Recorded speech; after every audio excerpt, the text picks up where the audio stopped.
Hi, and welcome to the Health Begins with Mom show. I am Dorit Balvanov, your host. On this podcast, I will share insights and interviews on health, parenting, and explore the question of what does it take to thrive as women, wives, and mothers. Now, let's get going with today's episode.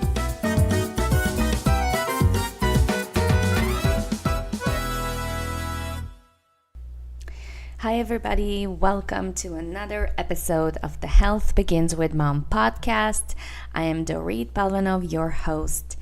Today, I would like to introduce you to a new section that I want to add to the podcast. And this is coming up to me as I am listening to my own inner wisdom, I guess, as I do my journaling in the morning. It's sort of coming up to me as a way to serve my listeners and my community.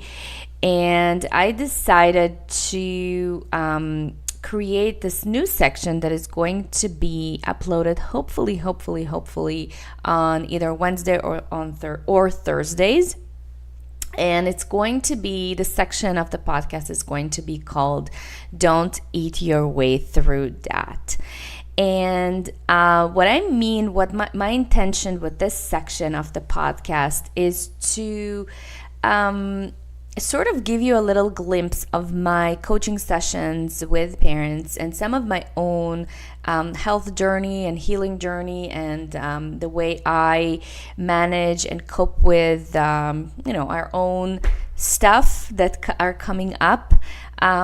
I do want to share some of that today with you. So hopefully I'll be able to really commit and stay committed to these nuggets of wisdom that are coming up from parents, from the people I work with, from my own children and their own journey.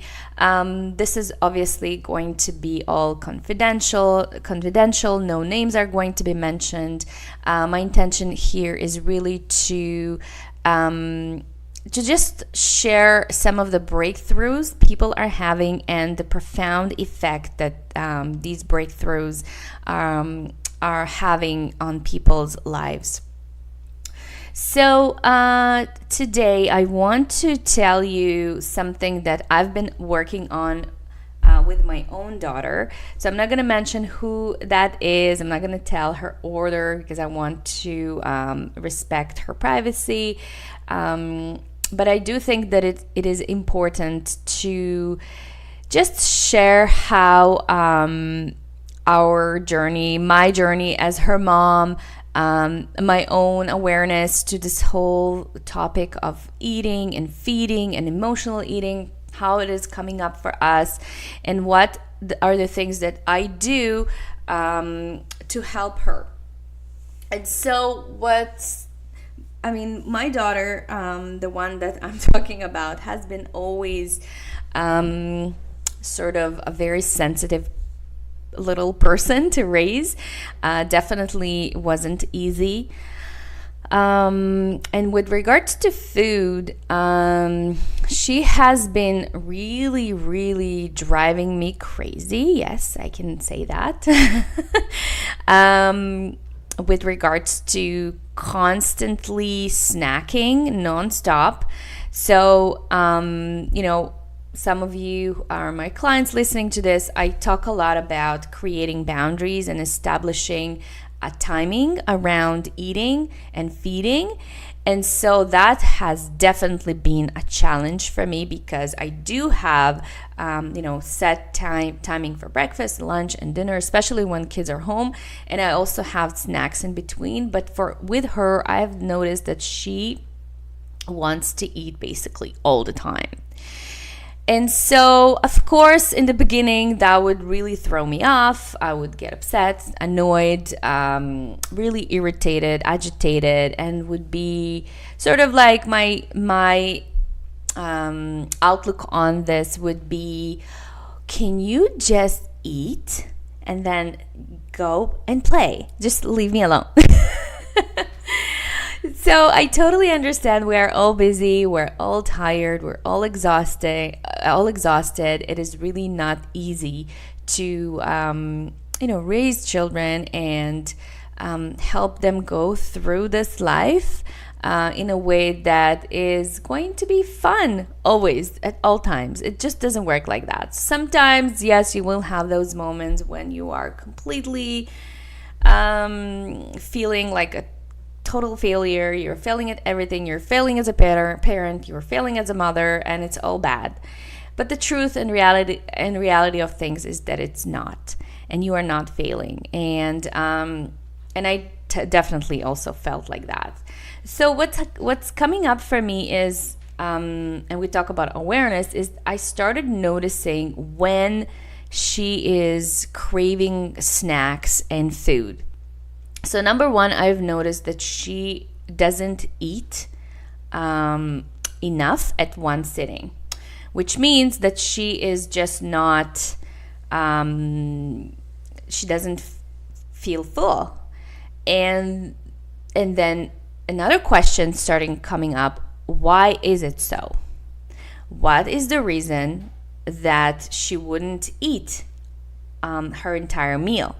So of course I don't force food on my kids, but it was very interesting to see that she is routinely picking certain kinds of foods. This is number one. And number two, it's very rare to see her actually finishing or at least going through half of it. And then, of course, and also she chooses the foods that are sort of light and snacky and crunchy and don't really fill up her tummy. And then as a result, she's constantly hungry. So how do you deal with something like that? Number one, as much as it's possible, don't get frustrated and don't get so upset by that. Of course, this will trigger some, stuff. And it's really important to understand that this stuff that is bubbling up, it is your stuff. It is not your child's. And so for me, what that would trigger is the fact that food for me, for example, it is not something, I don't associate food with comfort. Yes, I have my chocolate here and there, but I don't, for the most part, don't look for food as a way to comfort myself. And so for me, food is just food. Get at the table, eat, and then go. Quick, eat, quick, finish, and go. For her, I've seen this coming up again and again. And then when this pattern is showing up again and again and again, that is definitely a sign for you and for me too. It was definitely seeing that her behavior is trying to tell me something. And so I started listening, and I've realized that this behavior is an opportunity for me to connect with her. And that's what I want for all of you guys. I want you to remember that food is an opportunity to connect with your family, with your children.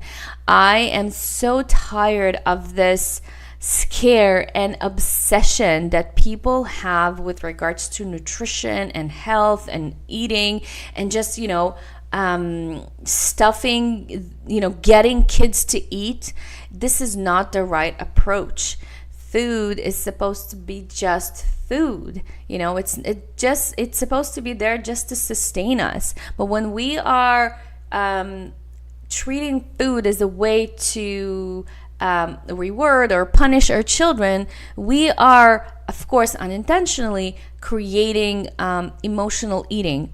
And emotional eating, I think in the industry is regarded as a problem that only obese people have or people who are overweight. But I have been working with families who have children who are actually very lean and very slim and eat very little. And a lot of the reasoning for that is emotional eating. A lot of the time it's because we are children are starting to feel certain emotion that is not necessarily being processed correctly, and then food is just what they know and how they know to cope with things.